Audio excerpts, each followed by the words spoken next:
Good morning बच्चों। वैज्ञानिक विधि का हमारा पहला चरण है जिज्ञासा या प्रश्न करना।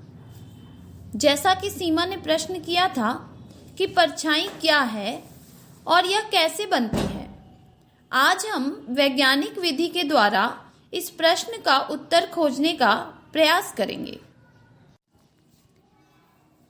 वैज्ञानिक विधि का अगला चरण है परिकल्पना करना।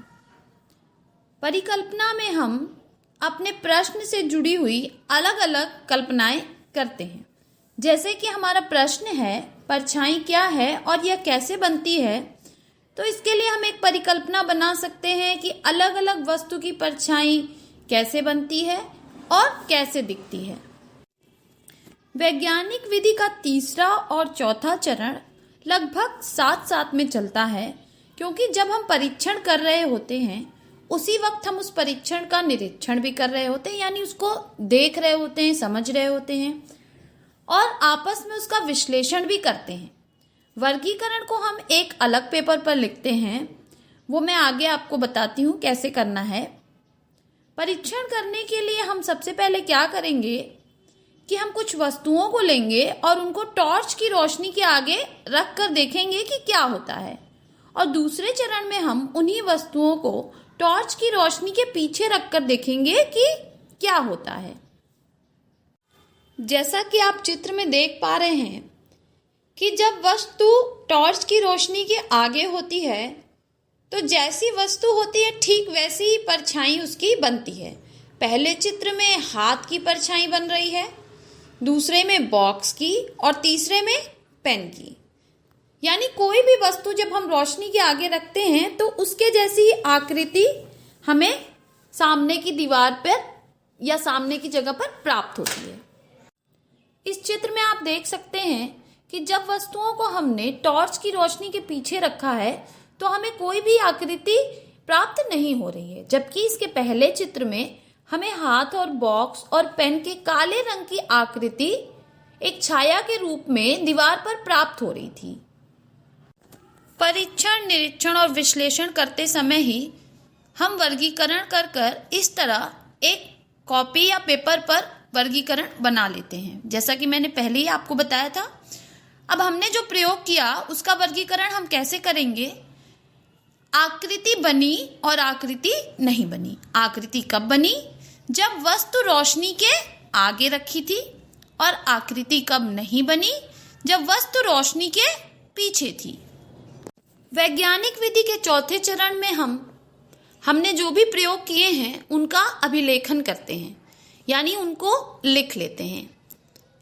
जैसे हमने अभी जो प्रयोग किया उसको हम यहाँ पर अभिलेखन के जरिए दिखा रहे हैं। जब प्रकाश के रास्ते में कोई वस्तु होती है तो उसकी काले रंग की आकृति बनती है। इस काले रंग की आकृति को ही हम परछाई कहते हैं। वैज्ञानिक विधि के छठे चरण में हम अपने प्रयोग पर पुनर्विचार करते हैं, और यदि हमें लगता है कि हमसे कोई मिस्टेक हुई है तो हम दोबारा करके चेक करते हैं कि कहीं हमने कोई गलती तो नहीं की। इसके लिए हम क्या करेंगे? हम पुनः वस्तुओं को टॉर्च की रोशनी के आगे और पीछे करके दोबारा देखेंगे कि हमने जो भी अभिलेखन किया है, वर्गीकरण किया है, क्या वह सब सही है।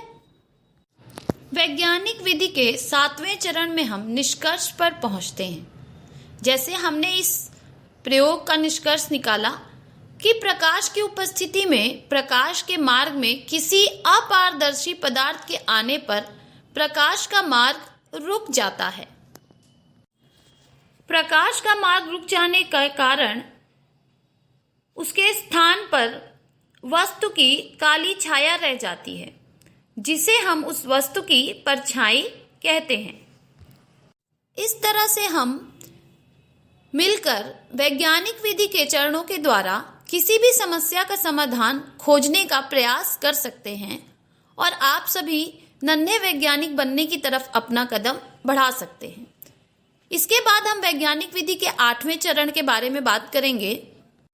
वैज्ञानिक विधि का आठवां चरण होता है नए प्रयोग, यानी हमने जो प्रयोग किए हैं उन्हीं से संबंधित कुछ नए प्रयोग करना।